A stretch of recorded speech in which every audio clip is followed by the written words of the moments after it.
थोड़ा सा एक फास्ट फॉरवर्ड रिकैप सा करते हैं। तो लिंक लिस्ट में हमने क्या किया, we wanted to create a list of nodes. हम एक नोड्स की लिस्ट बनाना चाहते थे, ऐसी लिस्ट जिसमें कि वो नोड्स आपस में कनेक्टेड हो। तो हम एक लिस्ट ऑफ नोड्स बनाना चाह रहे थे।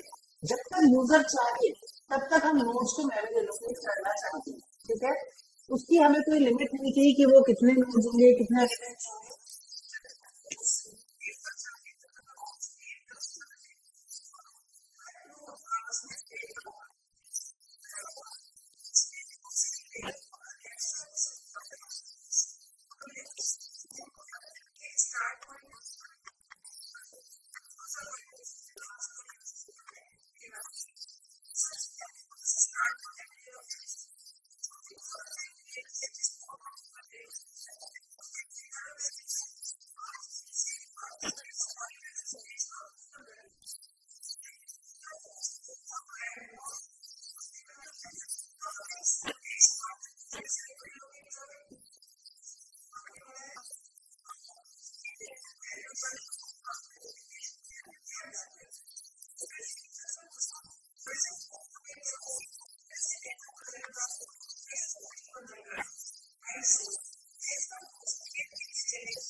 कम हो गई बस थोड़ी सी, वैसे क्लियर तो है। ओके, ठीक है। तो हाँ लास्ट सही। हम कर, अभी क्लियर है। इसका मतलब ये जो ईयरफोन्स होते हैं उनको दोनों को लगाना पड़ेगा, ये क्या बात हुई। जिस साइड चलो मैं, माइक्रोफोन है उस साइड को ऊपर रखो बस। चलो खैर। तो यहाँ पर हमने इस तरह से लिंक लिस्ट क्रिएट की और इसका हमने कोड डेवलप किया। जैसे इस कोड में हमने क्या किया, सबसे पहले हमने नोड की डेफिनेशन तैयार की। नोड की डेफिनेशन में एक तो अपना डेटा वाला पार्ट जो अपने क्वेश्चन पे डिपेंड करेगा, बुक है तो बुक का डेटा आ जाएगा, स्टूडेंट है तो स्टूडेंट का डेटा आ जाएगा, और एक अपना pointer to the next node, ठीक है। फिर हमने वही स्टार्ट ऑफ P1 दो पॉइंटर्स ले लिए, शुरू में उन दोनों को नल कर दिया।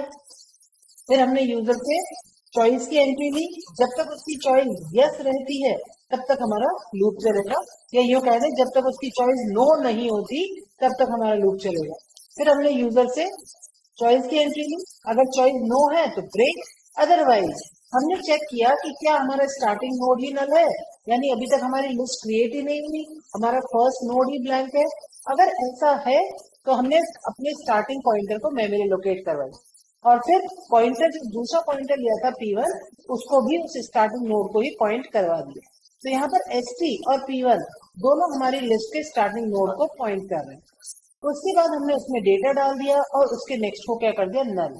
यानी यहाँ तक के काम से क्या हुआ, मेमोरी में एक नोड क्रिएट हुआ जिसके डेटा में वैल्यू चली गई 5 और उसका नेक्स्ट क्या हो गया, नल।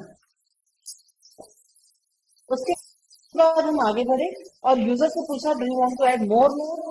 अगर उसने कहा यस तो हमने फिर P1 के नेक्स्ट को मेमोरी लोकेट कराई। P1 के नेक्स्ट को मेमोरी लोकेट करवाने के बाद हमने P1 को आगे मूव किया। P1 equals to P1 arrow next, इससे क्या होगा, पॉइंटर मूव्स फॉरवर्ड। फिर हमने यूजर से डेटा की एंट्री ली, उस डेटा को हमारे P1 में डाल दिया, P1 के नेक्स्ट को नल कर दिया, लूप खत्म। यानी यहाँ से वापस क्या होगा, यहाँ से वापस से वो हमसे चॉइस की एंट्री लेगा, वापस से हमसे चॉइस की एंट्री लेगा। अगर चॉइस यस है तो वो नया नोड क्रिएट करेगा, नो है तो हमारा लूप खत्म हो जाएगा, लिस्ट से हमारी लिस्ट क्रिएट हो जाएगी। अब अगर मुझे लिस्ट को डिस्प्ले करवाना है तो हम पॉइंटर को सबसे पहले स्टार्टिंग नोड पे लाए, फर्स्ट नोड पे लाए, और फिर हमने एक एक करके अपने पीटीआर का डेटा डिस्प्ले करवा दिया, प्रिंट करवा दिया। और ये लूप हमारा चला कब तक, जब तक कि हमारा P1 नल नहीं होता। मतलब ये हमारी लिस्ट है, शुरू में हमारा P1 यहाँ पे है, इसका डेटा प्रिंट करवा दिया, फिर इसका डेटा प्रिंट करवा दिया, P1 equal to P1 arrow next, फिर P1 equal to P1 arrow next, इसका डेटा प्रिंट करा दिया, फिर P1 equal to P1 arrow next, इसका डेटा प्रिंट करवा दिया। और जब इसके बाद हम P1 equal to P1 arrow next करेंगे तो P1 क्या हो जाएगा, नल। तो जब तक हमारा P1 नल नहीं होता तब तक हमने अपना लूप चलाया और लिस्ट के एलिमेंट्स को प्रिंट किया। यहाँ तक क्लियर है। ठीक है, तो ये आपकी क्या कहलाती है, सिंपल लिंक्ड लिस्ट। क्लियर है? ठीक है, वेरी सिंपल, मतलब इसको समझ के करेंगे तो कोई टेंशन नहीं, इसको रटने की कोशिश नहीं करनी अपने। ठीक है, तो that is the basic concept of linked list.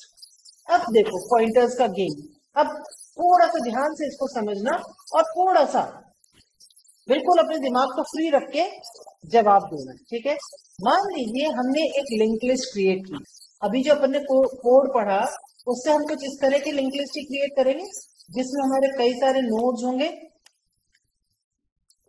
ठीक है, और इसके अंदर हमने कई सारे नोड्स क्रिएट कर लिए जिसमें हर नोड के पास एक तो डेटा पार्ट होगा और एक pointer to the next node होगा।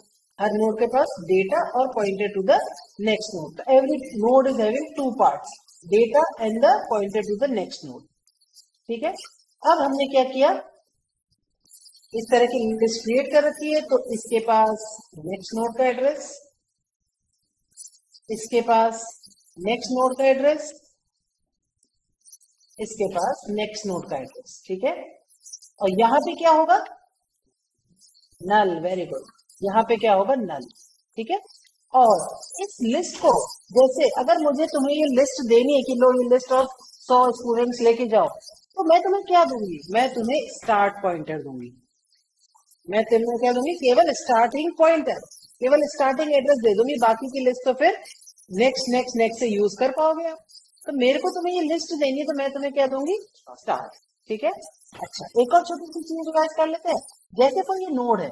ठीक है, इस नोड के हमने बार बार बोला दो हिस्से हैं, एक तो इसका डेटा पार्ट है और एक इसका नेक्स्ट पार्ट है, एक तो इसका डेटा पार्ट है एक इसका नेक्स्ट पार्ट है। मान लो इस नोड को P1 पॉइंट कर रहा है। ठीक है, तो अगर मुझे डेटा चाहिए तो मैं क्या लिख दूंगी, P1 एरो डेटा। अगर मुझे डेटा चाहिए तो मैं क्या लिख दूंगी, P1 एरो डेटा। यहाँ पर जो पड़ा हुआ है ये क्या है ना, इसको मैं क्या बोलूं, इसको मैं बोल सकती हूँ P1 का नेक्स्ट। ठीक है, जैसे P1 का नेक्स्ट मतलब यहाँ रखी हुई वैल्यू, और ये वैल्यू क्या है, अगले नोड का एड्रेस ही तो है। तो अगर मैं आपसे बोलूं का एड्रेस, इस नोड का स्टार्टिंग एड्रेस या यहाँ पर रखी हुई वैल्यू, दोनों एक ही तो बात हुई है ना, ये बेसिक सी बात क्लियर है। इस नोड का स्टार्टिंग एड्रेस और यहाँ रखी हुई वैल्यू दोनों एग्जैक्टली एक ही चीज है, दोनों एग्जैक्टली एक ही बात है। ठीक है, तो इस तरह से हमारे पास मान लीजिए लिस्ट दी हुई है। ठीक है, अब मैंने क्या किया, समझना मेरी बात को, मुझे एक न्यू पॉइंटर, न्यू नाम से पॉइंटर लिया मैंने उसको मेमोरी एलोकेट करवाई, मैंने उसको मेमोरी एलोकेट कराई एक नोड के बराबर, उसके अंदर मैंने कुछ डेटा डाल दिया, कोई भी नई वैल्यू डाल दी, उसके अंदर मैंने कोई डेटा डाल दिया और उसका नेक्स्ट मैंने नल कर दिया। तो ये एक अलग से डिब्बा तैयार हो गया, अभी ये लिस्ट के अंदर जुड़ा हुआ नहीं है, ये नोड अलग से तैयार है। ठीक है, अब मैं क्या करना चाहती हूँ, इस नोड को इस लिस्ट की बिगनिंग में जोड़ना चाहती हूँ, मैं इस नोड को इंसर्ट करना चाहती हूँ लिस्ट की बिगनिंग में। और मैं तुम्हें क्या दे रही हूँ, मैं तुम्हें दे रही हूँ एक तो स्टार्ट, जो कि किस लिस्ट में जोड़ना है उसका स्टार्टिंग एड्रेस, और किसको जोड़ना है उसका पॉइंटर। यानी मैंने तुम्हें दो चीजें दी हैं, एक तो लिस्ट का स्टार्टिंग एड्रेस और एक जो भी नया नोड आपको जोड़ना है उसका स्टार्टिंग एड्रेस। मैं देखो वैल्यू भी दे सकती थी, अगर वैल्यू देती तो आपको वो नोड क्रिएट करना पड़ता, अगर वैल्यू देती तो आपको वो नोड क्रिएट करना पड़ता, अभी वैल्यू की जगह मैं नोड ही दे रही हूँ तुम्हें। ठीक है, तो यहाँ पर अब अपने को इस नोड को इस लिस्ट के स्टार्टिंग में जोड़ना है। अब देखिए कैसे जोड़ें, ये नोड यहाँ जुड़ जाना चाहिए, मतलब अगर अपनी लिस्ट के अंदर जो वैल्यूज हैं, अगर अपनी लिस्ट के अंदर वैल्यूज हैं 6 1 4 2, मान लो इसमें है वैल्यू 5, तो अगर मैं अभी लिस्ट को प्रिंट करवाऊंगी तो क्या प्रिंट करेगा, 6 1 4 और 2। लेकिन मैं ये कोड बना लूं, मैं ये इंसर्ट एट द बिगिनिंग का फंक्शन अगर एग्जीक्यूट कर लूं तो फिर अपना क्या प्रिंट होना चाहिए, 5 6 1 और 4 2। यानी मुझे 5 को कहाँ इंसर्ट करना है, बिगिनिंग में। ठीक है, तो कैसे जोड़ूं बताओ। अच्छा, अब इसको कैसे सोचेंगे। ठीक है, अब यहाँ पर बताइए किसका एड्रेस होना चाहिए।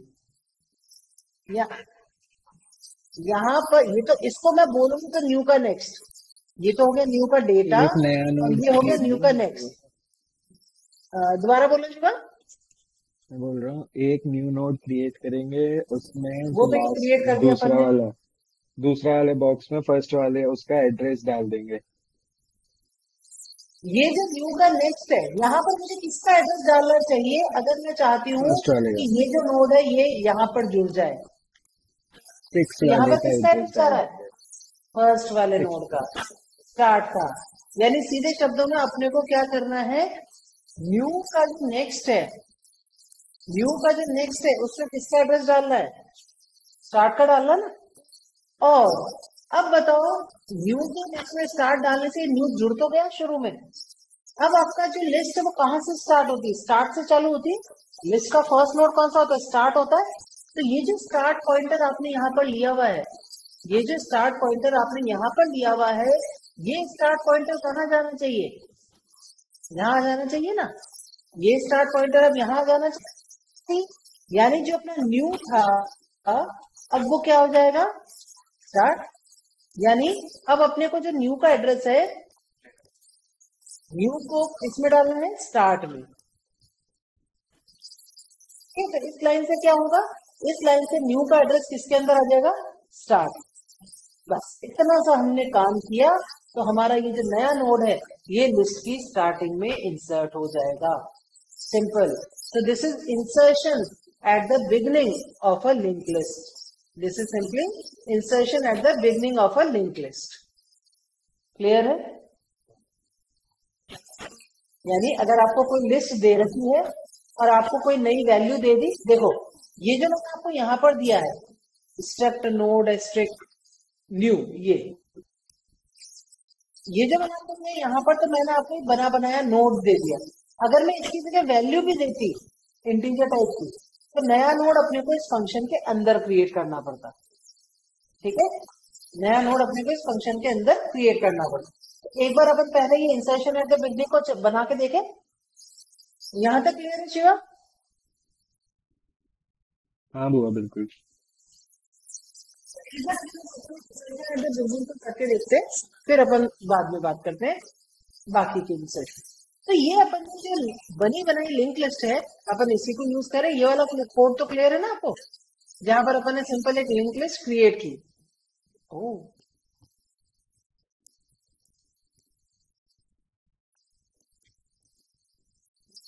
यहाँ पर अपन ने सिंपल लिंक लिस्ट क्रिएट करके प्रिंट करा दी। ठीक है, यहाँ तक तो अपनी लिंक लिस्ट क्रिएट हो गई।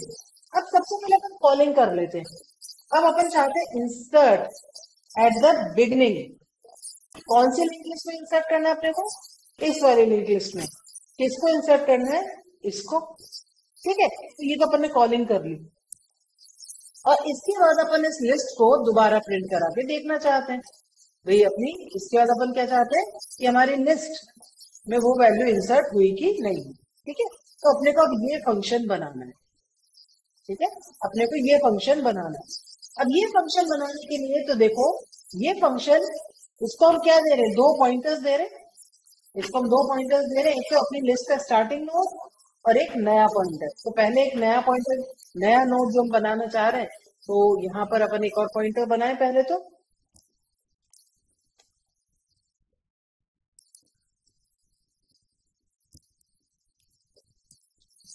ये तो मैंने एक नई न्यू पॉइंटर बना लिया। ठीक है, फिर न्यू को मेमोरी लोकेट कराऊं, न्यू में वैल्यू डालो। न्यू को मेमोरी लोकेट कराऊं, न्यू में वैल्यू डालो। ठीक है, नया नोड क्रिएट भी तो करना पड़ेगा जो अपने को इंसर्ट करना है। ये यहाँ पर इंसर्ट को कॉल करने से पहले नया नोड क्रिएट भी तो करो। अब अपन यहाँ पे यूजर से बोलते हैं printf enter the new value, जो भी नई वैल्यू आपको इंसर्ट करनी है। ठीक है, फिर अपन ने क्या किया, न्यू को मेमोरी लोकेट करा दी। फिर इसकी जरूरत नहीं है, फिर न्यू के डेटा में वैल्यू डाल दी। ठीक है, एंटर द न्यू वैल्यू। ये स्कैन एफ कराएं या कुछ भी कराएं, स्कैन एफ करवाएं, चलो करवा लेते हैं।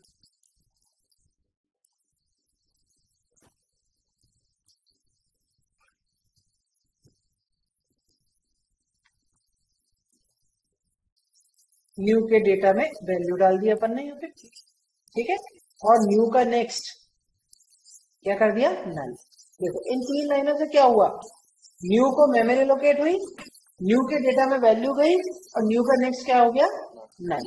अपन चाहे तो यहाँ पर सिंपल एक इंटीजर वेरिएबल में लेकर न्यू भी कर सकते हैं, या तो कांस्टेंट वैल्यू भी डाल सकते हैं, ठीक है। हमने क्या किया, नंबर के एंट्री आई में ले ली, आई को डेटा में डाल, तो इससे क्या हुआ, हमारा न्यू नोड क्रिएट हो गया, ठीक है। अब न्यू नोड क्रिएट हो गया, ये न्यू नोड अपन ने दिया इंसर्ट एट द बिगिनिंग को, लिंक लिस्ट हमारी ऊपर क्रिएट हो ही चुकी है स्टार्ट वाली। इसके बाद हमने अपनी लिस्ट को प्रिंट कराया, तो अब ये फंक्शन बनाने की कोशिश करते हैं। void insert at the beginning, ठीक है। इसको हमने 2 पॉइंटर्स दिए, struct node asterisk st और struct node asterisk new, ठीक है, जो भी अपना नया नोड अपन क्रिएट कर रहे हैं, ठीक है। अब अपन ने क्या किया, अब अपने को नोड को इंसर्ट करना स्टार्टिंग में, तो सबसे पहले तो अपन ने एन के नेक्स्ट में क्या डाला था, st का एड्रेस, लास्ट नोड अपन ने ये किया। सबसे पहले अपन ने एन के नेक्स्ट में क्या डाला, st का एड्रेस, और फिर जो न्यू नोड है वही अपना स्टार्टिंग नोड बन जाएगा, यानी st इक्वल्स टू n, ठीक है। कायदे से तो इसमें से हो जाना चाहिए। एक बार देखते हैं, सेव करते हैं। हाँ, वो मेन मैंने जानबूझ के नाम बदला है, मेन में तो उसका नाम nw दे रखा है, फंक्शन के अंदर उसका नाम n कर दिया। मेरे को एक छोटा सा संशय है, एक बार रन करके देखते हैं, फिर देखते हूँ।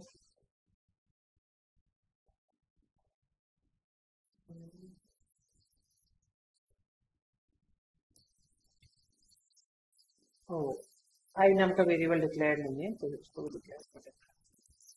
सेव किया, एरर आना तो एक शुभ शकुन है। तो यहाँ पर अपन ने लिंक लिस्ट में, okay, to add data, yes, पहले तो लिंक लिस्ट क्रिएट करनी पड़ेगी, yes, enter data 1 1, yes, enter data 2 2, yes, enter data 3 3, no, ठीक है। अब एंटर द न्यू वैल्यू, तो अपनी लिस्ट तो क्रिएट हो गई 1 1 2 2 3 3 वाली। अब नई वैल्यू डाल दूंगा 45। वो तो पुरानी 5 तो अपन इंसर्ट है, जो स्टार्टिंग नोड अगर खाली का 5 इंसर्ट करा हुआ है, तो 4 एलिमेंट्स की लिंक लिस्ट तो तैयार है। अब नई वैल्यू इंसर्ट करनी, अपन ने डाली 99, ठीक है। नहीं, प्रिंट नहीं हुई, 5 11 22 33, यानी आपकी लिस्ट में वो इंसर्ट नहीं हुआ है, एटलीस्ट डिस्प्ले तो नहीं हुआ है, ठीक है। तो एक बार इसको कोड को थोड़ा सा चेक करते हैं, कहीं इसमें कुछ गड़बड़ है कि इंसर्ट हुआ कि नहीं हुआ, ठीक है। तो अपन अपने इंसर्ट वाले फंक्शन को चेक करते हैं। इंसर्ट एट द बिगिनिंग, इसको हमने क्या दिया, स्टार्टिंग एड्रेस दिया और नया नोड दिया, और नए नोड के नेक्स्ट में हमने स्टार्टिंग डाल दी, और जो नए नोड हमारी लिंक लिस्ट का रिटर्न कर देती हूँ।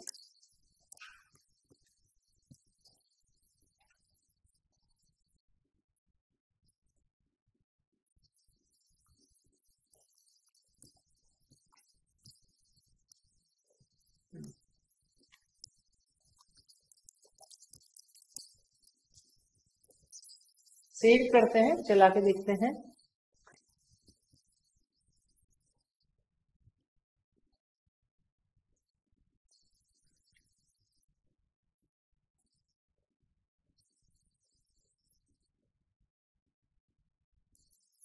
Conflicting type of insert B, क्यों इंसर्ट बी को हमने दी,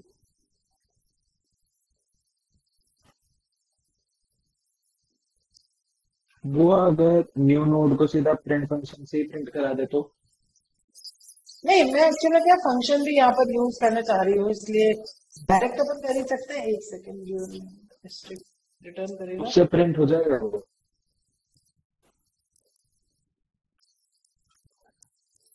एक मिनट, क्या बोल रहे शिवा? मैं बोल रहा हूँ अगर अपन सीधा प्रिंट एफ कर दें न्यू नोड को, नहीं नहीं, उससे लिस्ट में थोड़ी इंसर्ट होगा, अच्छा देखो एक बार चेक कर लेते हैं। ये तो अपने इंसर्ट बी की डिक्लेरेशन हो गई, ये अपने इंसर्ट बी की कॉलिंग हो गई। कहाँ गई ये? इसको अपन ने एक पॉइंटर, दो पॉइंटर्स अंदर आर्गुमेंट दिए हैं और इसने रिटर्न किया एक पॉइंटर। और फिर अपन ने इंसर्ट बी की definition struct node strict, insert B इसके नाम हो गया स्ट्रक्ट नोड स्ट्रिक्ट। चलो सेव करते हैं, चला के देखते हैं एक बार। कंपाइल हुआ।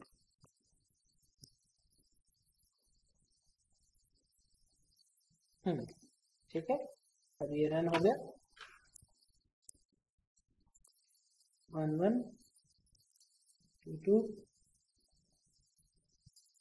3 3, ये तो हो गए। अब नो कर देते हैं, तो ये तो लिस्ट हो गई अपनी।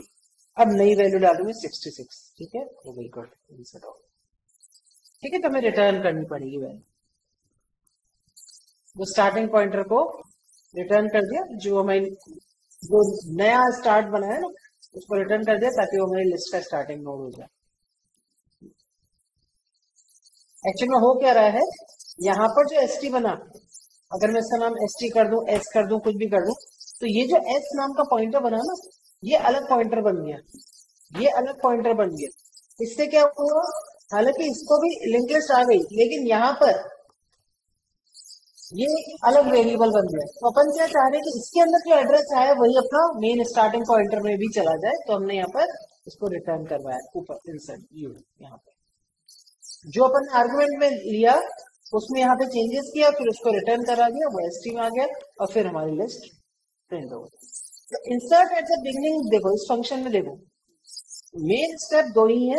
एक तो क्या किया, नए नोड का नेक्स्ट हमने स्टार्टिंग बना दिया, और फिर नए नोड को ही अपना फर्स्ट नोड बना दिया, नए नोड को ही अपना फर्स्ट नोड क्रिएट बना दिया। ठीक है, that is insert at the beginning. Clear है? अब एक और चीज देखिए।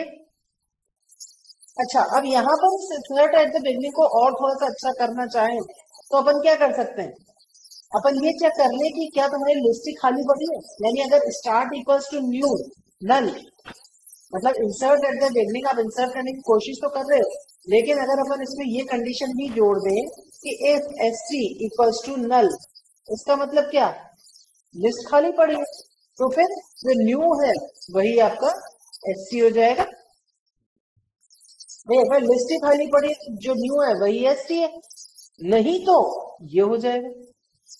यानी अपन जब खाली लिस्ट होने की चीज को भी यहाँ पर कंसिडर कर सकते हैं। तो that is insertion in a link list, जहां पर हमने क्या किया, एक नया नोड क्रिएट किया और उस नए नोड को हमने अपनी लिस्ट की स्टार्टिंग में ऐड कर दिया। क्लियर है? क्लियर है शिवा? हाँ वो वो जो तुम बोल रहे थे प्रिंट करने का, तो उस केस में क्या होता, वो सिर्फ डिस्प्ले होता, एक्चुअल लिस्ट में इंसर्ट नहीं होता। वो सिर्फ डिस्प्ले होता है, वो एक्चुअल लिस्ट में इंसर्ट नहीं होता। अगर एक्चुअल लिस्ट में इंसर्ट करना है तो अपने को इस तरह से पॉइंटर्स को ही चेंज करना पड़ेगा। ठीक है, तो अब this was insertion in the beginning of the list. ठीक है, चलो अब वापस अपने को ये लिस्ट दे रखी है,